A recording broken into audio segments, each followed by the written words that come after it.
आप देख रहे हैं अपना बिहार और आपके साथ मैं हूं विवेक। पटना में भोजपुरी एक्ट्रेस अक्षरा सिंह के घर पर पुलिस ने इश्तिहार चिपकाया है। मामला है वैशाली में कार्यक्रम के दौरान मंच पर पिस्टल लहराने से जुड़ा हुआ।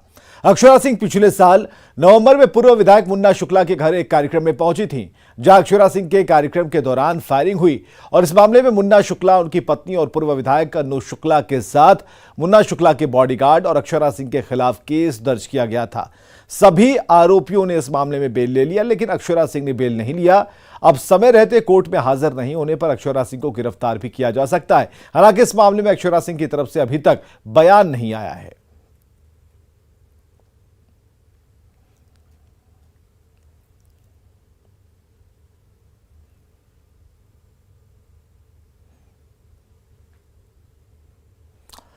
अब हम आपको दिखाने जा रहे हैं दो तस्वीरें। पहली तस्वीर वो है जब अक्षरा सिंह वैशाली में मुन्ना शुक्ला के कार्यक्रम में शामिल हुई थी और वहां एक बॉडीगार्ड फायरिंग करता भी दिख रहा है। दूसरी जो तस्वीर है वो पटना की हम आपको दिखा रहे हैं, जहां अक्षरा सिंह के घर के बाहर इश्तिहार चिपकाया गया था। ये दो तस्वीरें आप देख पा रहे हैं। अक्षरा सिंह के कार्यक्रम में फायरिंग की गई थी और ठीक आज की तारीख में जब अक्षरा सिंह के घर पर इश्तिहार चिपकाया गया है।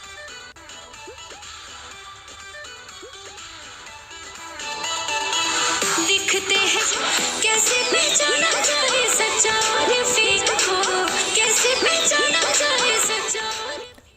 पटना में भोजपुरी एक्ट्रेस अक्षरा सिंह के घर पर पुलिस ने इश्तिहार चिपकाया। मामला वैशाली में कार्यक्रम के दौरान मंच पर पिस्टल लहराने से जुड़ा है।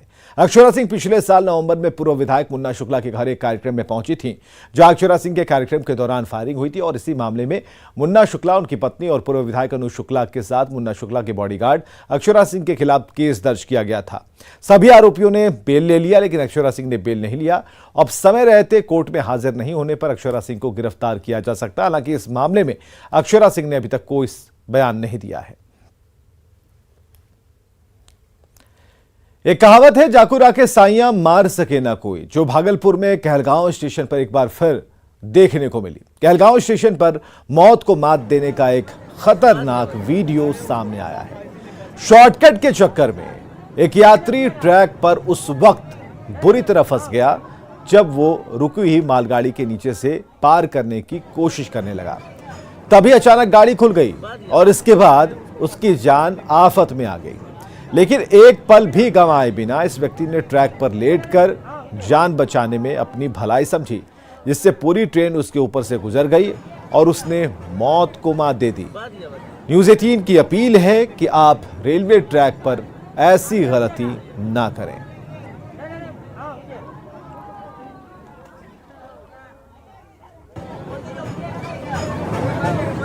अरे उसको पता था इसीलिए बच गया। अभी ले उठिएगा।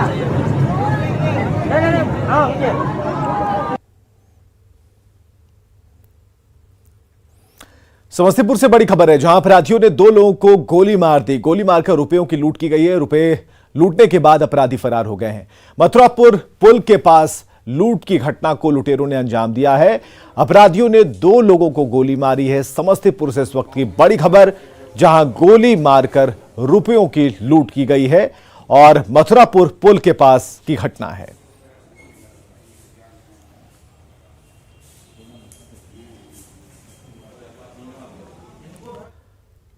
वैशाली में जेडीयू संसदीय बोर्ड के अध्यक्ष उपेंद्र कुशवाहा ने कहा कि बिहार में शराबबंदी सफल नहीं है, लेकिन इससे लोगों को बहुत फायदा हुआ है। सवाल है कि अगर शराबबंदी फेल है तो शराबबंदी ही क्यों है?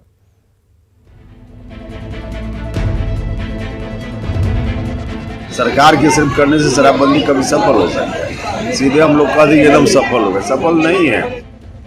साल 2016 में बिहार में शराबबंदी लागू हुई।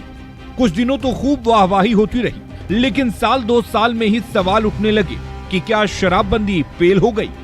विपक्ष आरोप लगाता रहा और सरकार शराबबंदी को सफल बताती रही। चुनावी सभाओं से लेकर समाज सुधार अभियान के मंच तक से बिहार के मुख्यमंत्री नीतीश कुमार शराबबंदी का गुणगान करते रहे हैं। लेकिन अब तो नीतीश की ही पार्टी के नेता, वो भी कोई छोटा मोटा नहीं, बल्कि जेडीयू संसदीय बोर्ड के राष्ट्रीय अध्यक्ष उपेंद्र कुशवाहा ने ये मान लिया है कि शराबबंदी फेल है। शराबबंदी सफल है। आपको नहीं दिखाई दे रहा है। शराबबंदी सफल जब तक जनता नहीं चाहेगी तो शराबबंदी सफल होगी। सरकार के सिर्फ करने से शराबबंदी कभी सफल हो सकता है? सीधे हम लोग कह देंगे एकदम सफल हो गए, सफल नहीं है, लेकिन इससे समाज को फायदा बहुत हुआ है। जितना सफल होगा उतना और फायदा होगा और समाज के लोगों को आगे आना चाहिए। उपेंद्र कुशवाहा के बयान के बाद शराबबंदी पर सियासी बयानबाजी तेज हो गई है। जो सरकार के स्तर से उन माफियाओं को पकड़ने की मुहिम चल रही है, उसमें आम जनों के सहयोग की भी जरूरत है। कांग्रेस के नेताओं का कहना है कि पुलिस की वजह से सरकार का एक अच्छा फैसला सवालों में है। हाँ, ये सच्चाई है कि बिहार पुलिस की वजह से सरकार की एक अच्छी नीयत सफल नहीं हो पाई। ये सच्चाई है, इसे स्वीकार करना पड़ेगा। जबकि बीजेपी नेताओं का कहना है कि वो तो पहले से ही शराबबंदी को फेल बताते रहे हैं। सच बोल रहे उपेंद्र कुशवाहा, तो ऐसा न कि जदयू उनके ऊपर कोई कार्रवाई कर दे। सच वालों के लिए महागठबंधन में जगह नहीं होती है। बिहार में आए दिन शराब की खेप पकड़ी जाती है, शराबियों के परेड की तस्वीर सामने आती है। यानी शराबबंदी में शराब का पीना और पिलाना दोनों जारी है। सवाल है कि अगर शराबबंदी फेल हो चुकी है तो फिर शराबबंदी क्यों? न्यूज़ 18 के लिए हाजीपुर से प्रफुल्ल, पटना से रवि एस नारायण और शैलेंद्र की रिपोर्ट। बिहार विधानसभा में नेता प्रतिपक्ष विजय सिन्हा ने शराबबंदी कानून को लेकर सवाल खड़ा कर दिया। विजय सिन्हा ने कहा कि भ्रष्ट अफसरों की वजह से बिहार में शराबबंदी फेल है। हुए हमने समर्थन किया था कि नशा मुक्ति बिहार में हो, शराबबंदी हो, लेकिन इनका तंत्र पूरी तरह से फेल है, क्योंकि वह भ्रष्ट तंत्र है और इनके भ्रष्टाचार मानसिकता के कारण, इनके भ्रष्ट ऑफिसर्स के कारण थाना का जब डाक बोला जाता है तो थाना प्रभारी कैसे शराबबंदी लागू करेगा? तो शराबबंदी वाले बिहार में एक बार फिर शराब पर सियासत नाच रही है। जेडीयू नेता उपेंद्र कुशवाहा ने शराबबंदी को फेल बताया। और फेल क्या बताया? विरोधियों को सरकार पर निशाना साधने का मुद्दा मिल गया। अब जनसुराज पदयात्रा पर निकले प्रशांत किशोर ने कह दिया कि बिहार में शराबबंदी की सिर्फ बातें कही जा रही हैं, जबकि हकीकत में डोर टू डोर शराब की डिलीवरी हो रही है और शराब के धंधे में शामिल बड़े माफिया मालामाल हो रहे हैं। जबकि शराब पीने के आरोप में पकड़े जा रहे गरीब आदमी जुर्माना दे रहा है, जेल जा रहा है। कहता हम कि सारा महिला, जितना महिला लोग बाड़ी जे सब हमरे के वोट देता और वो सब वोट देता नहीं जा शराबबंदी के नाम पर। तो शराबबंदी लागू बा, घरे घर बेचाता ना, घरे घर होम डिलीवरी होता, लेकिन कहीं गरीब आदमी गलती से आधा पाव शराब के संगे पकड़ा जाओ तो अब ओकर खैर नहीं थे। पुलिसो मारता, पैसों लेता, जेलों में बंद करता बा ना। आज बड़का आदमी बा वो शराब के धंधा करता, शराब बेच रहल बा, पुलिस अधिकारी भी ओकरा संगे मिल के वो पैसा कमाता और गरीब आदमी मर रहल बा। बिहार में दूसरी बार महागठबंधन की सरकार बनने के बाद सीएम नीतीश कुमार गुरुवार को पहली बार मधुबनी पहुंचे, जहां उन्होंने पूर्व पंचायती राज मंत्री और दिवंगत जेडीयू नेता कपिलदेव कामत की प्रतिमा अनावरण किया। इस मौके पर पार्टी कार्यकर्ता जोश में दिखे और सीएम के साथ मंत्री संजय झा समेत तमाम दिग्गज मौजूद रहे। लदनिया गांव में आयोजित कार्यक्रम में मिथिला की परंपरा के मुताबिक सीएम का स्वागत हुआ। कार्यक्रम के दौरान देश का पीएम कैसा हो, नीतीश कुमार जैसा हो के नारे लगे। मुख्यमंत्री ने पार्टी कार्यकर्ताओं की हौसला अफजाई करते हुए मधुबनी की संस्कृति और सौहार्दपूर्ण माहौल की सराहना की।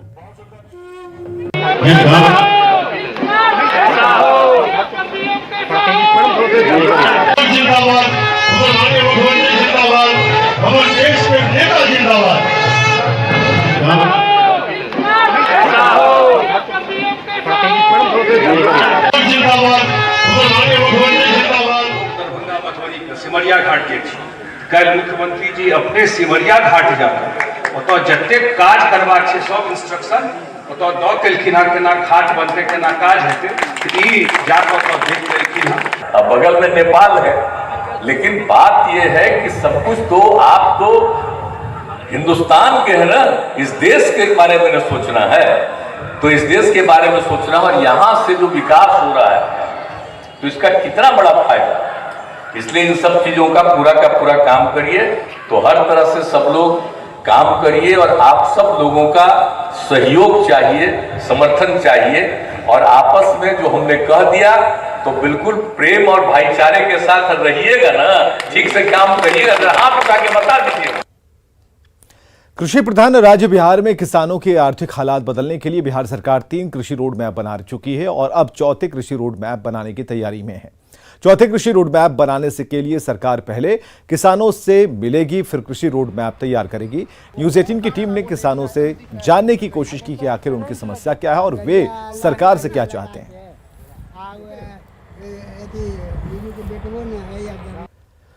इसमें बहुत सारे चीज़ हम लोग अभी ला रहे हैं, जैसे आपका मखाना का है मामला, उत्पादन बढ़ता जा रहा है और किसानों को उसका फ़ायदा नहीं मिल पा रहा है।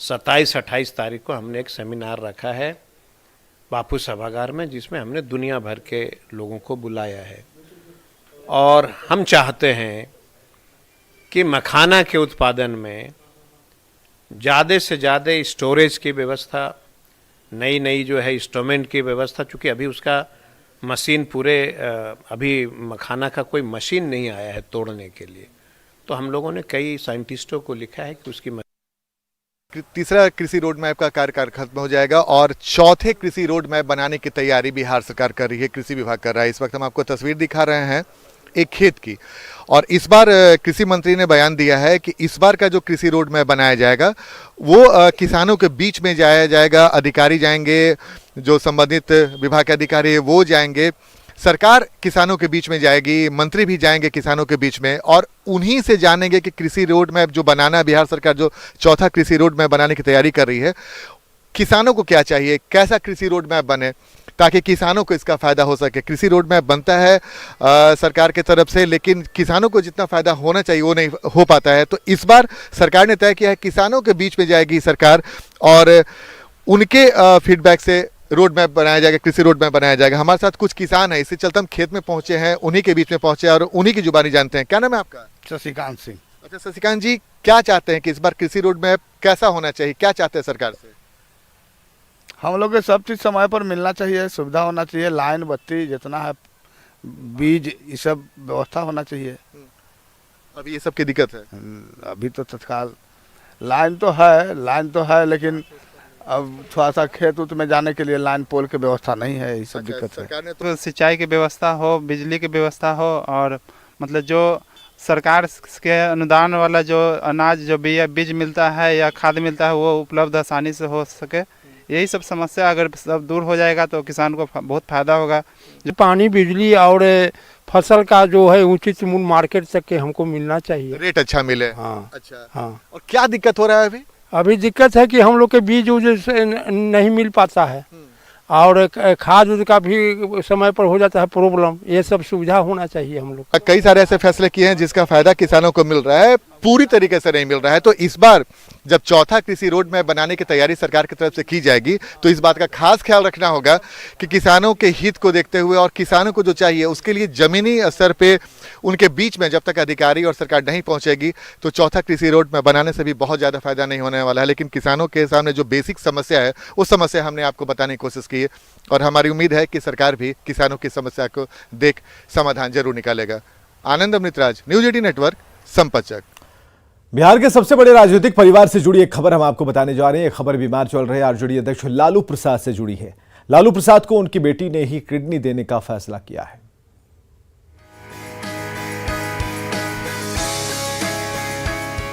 रोहिणी आचार्य, लालू प्रसाद की दूसरी बेटी। रोहिणी की ये तस्वीर आपको याद होगी। हाल के दिनों में ये तस्वीरें सोशल मीडिया पर खूब छाई रही। भारत से 7 समंदर पार सिंगापुर लालू प्रसाद किडनी के इलाज के लिए गए थे। तब सिंगापुर में पिता के साथ पाकर रोहिणी काफी खुश थी। चाहे वो एयरपोर्ट पर पिता लालू प्रसाद को रिसीव करने की तस्वीरें हों या समंदर किनारे बीच पर लालू प्रसाद के साथ टहलने की तस्वीर। अब रोहिणी एक बार फिर पिता के इलाज के लिए सामने आई है। रोहिणी ने कहा है कि वो पिता लालू प्रसाद को अपनी किडनी देंगी। बता दें कि लालू प्रसाद और राबड़ी देवी के 9 बच्चे हैं, जिसमें से 2 बेटे और 7 बेटियां हैं। सबसे बड़ी मीसा भारती हैं, फिर रोहिणी आचार्य, चंदा सिंह, रागिनी यादव, हेमा यादव, अनुष्का यादव और फिर उसके बाद तेज प्रताप यादव और तेजस्वी यादव हैं। लालू राबड़ी की सबसे छोटी बेटी राजलक्ष्मी है। रोहिणी आचार्य लालू प्रसाद और राबड़ी देवी की दूसरी बेटी हैं, जो सिंगापुर में रहती हैं। राव समरेश सिंह से उनकी शादी हुई है। रोहिणी की किडनी से आरजेडी अध्यक्ष लालू प्रसाद को नई जिंदगी मिलने वाली है। एक साथ कई बीमारियों से लड़ रहे लालू का सिंगापुर में ही किडनी ट्रांसप्लांट होना तय हुआ है। सिंगापुर में डॉक्टरों ने पहले लालू की जांच की, फिर रोहिणी की भी जांच की गई। उसके बाद डॉक्टरों ने स्वीकृति दे दी। अपनी स्पष्ट राजनीतिक सोच के जरिए सोशल मीडिया पर छाई रहने वाली रोहिणी आचार्य ने पिता को किडनी देने का फैसला कर ये साबित कर दिया है कि ये केवल राजनीतिक तौर पर नहीं बल्कि पारिवारिक स्तर पर भी मजबूती के साथ सभी जुड़ी हुई हैं, भले ही वो सिंगापुर में रहती हैं। Bureau report, news 18। और वाल्मीकि नगर से खबर, जहां एक लड़की के साथ 2 युवकों ने रेप की वारदात को अंजाम दिया। इस मामले में वाल्मीकि नगर थाने में पॉक्सो एक्ट के तहत केस दर्ज होने के बाद पुलिस ने दोनों आरोपियों को गिरफ्तार कर लिया है। पीड़ित लड़की अपने होने वाले पति के साथ आंख की जांच करवाने नेपाल गई थी, जहां से लौटने के बाद जब दोनों गोल चौक स्थित बस पकड़ने जा रहे थे, इसी दौरान युवती का होने वाला पति शौच के लिए जंगल की तरफ चला गया। तभी जंगल से 2 युवकों ने आकर लड़की के साथ जबरदस्ती करनी शुरू की और विरोध करने पर मारपीट की। जब युवती के साथी ने उसे बचाने का प्रयास किया तो उसके साथ भी मारपीट हुई। इस दौरान ग्रामीणों की मदद से एक आरोपी को पकड़ लिया गया। पीड़ित की शिकायत के बाद पुलिस ने दूसरे आरोपी को भी गिरफ्तार कर लिया है। दोनों आरोपी पेशे से रिक्शा चालक हैं। पुलिस त्वरित कार्रवाई करते हुए दोनों को गिरफ्तार की और एफआईआर हुआ है। पॉक्सो एक्ट में एफआईआर हुआ है, अंधाराएं भी हैं और आवश्यक कानूनी कार्रवाई की जा रही है। चलिए अब बात करते हैं सबसे बड़े संत समागम की।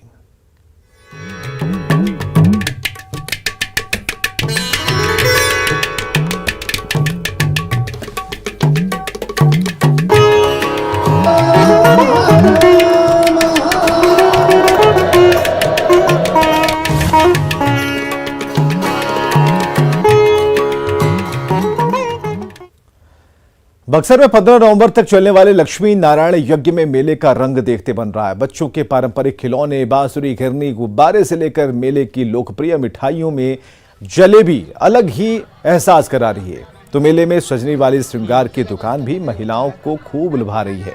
यानी अहिरैली गांव में चल रहा मेला अपने आप में खुला मॉल है।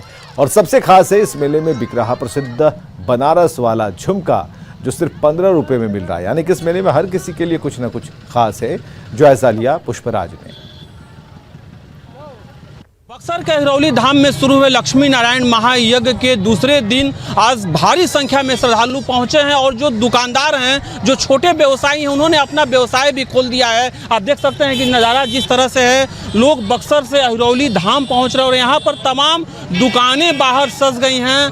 महिलाओं की अगर बात करें तो श्रृंगार के सारे सामान यहाँ मिल रहे हैं, खाने पीने की सामान मिल रही है। सबसे जो खास बात है वो मिल रही है बनारस का झुमका। 15 रुपए में बनारस का झुमका लेकर के जो व्यवसायी हैं वो यहाँ पहुँचे हुए हैं हिरौली झुमके की। खासियत है कि डिजाइन भी अच्छा है और ये जो क्या बोले ज़्यादा चलता है, ये ज़्यादा लड़की लोग इसे पहनती है, पसंद करती है। इधर बक्सर जिला वाली लड़की जितनी भी है इसको पसंद करती है। लक्ष्मी नारायण महायज्ञ के बाहर का जो माहौल है, जो रंग है, वो देखते ही बन रहा है। खासकर महिलाएं हैं वो बनारस का झुमका लेना नहीं भूल रही हैं। पुष्पराज, न्यूज़ 18, हिरौली धाम, बक्सर।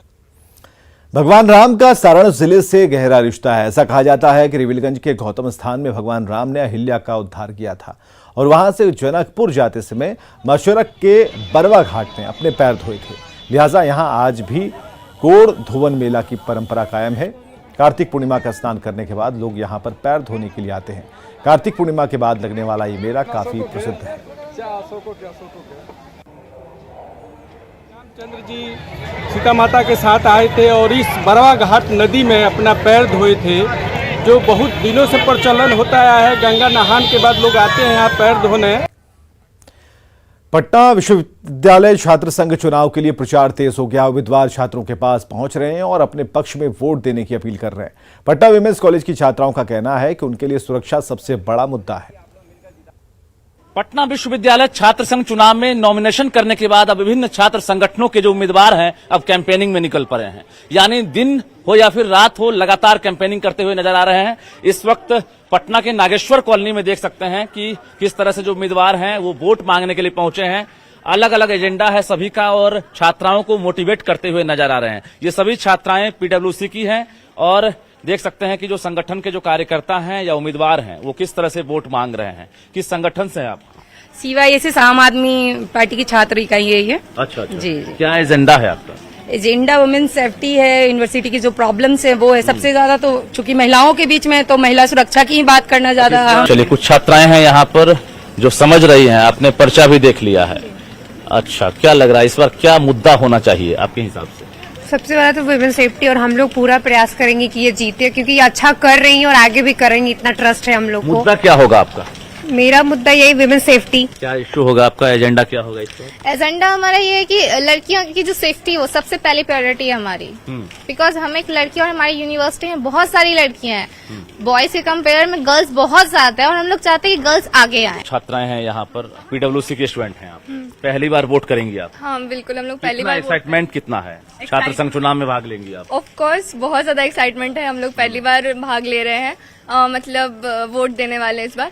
हम लोग चाहते हैं कि वुमेन सेफ्टी ऑफ कोर्स हो, क्योंकि पीडब्ल्यूसी हम लोग का वुमेन्स कॉलेज है तो वुमेन्स कॉलेज में ज्यादा प्रॉब्लम नहीं होता, लेकिन फिर भी बाहर काफी ज्यादा प्रॉब्लम। वक्त ये तमाम स्टूडेंट पहली बार वोटिंग करेंगी और फर्स्ट टाइम वोटर हैं, जाहिर है एक्साइटमेंट भी है, और जो उम्मीदवार हैं वो भी पहली बार छात्र संघ चुनाव लड़ेंगी। निश्चित रूप से हर किसी के पास अपना अपना एजेंडा है, लेकिन छात्राओं के पास पहुंची है तो पहला मुद्दा विमेन सेफ्टी ही है। कैमरामैन सुबोध के साथ रजनीश कुमार, न्यूज 18 पटना। जहानाबाद में 2 दिवसीय युवा महोत्सव का समापन हो गया। 2 दिन तक चले इस महोत्सव में कई तरह की प्रतियोगिताओं का आयोजन हुआ। समापन समारोह में बीजेपी MLC प्रमोद चंद्रवंशी शामिल हुए और प्रतियोगिता की विजेताओं को सम्मानित किया।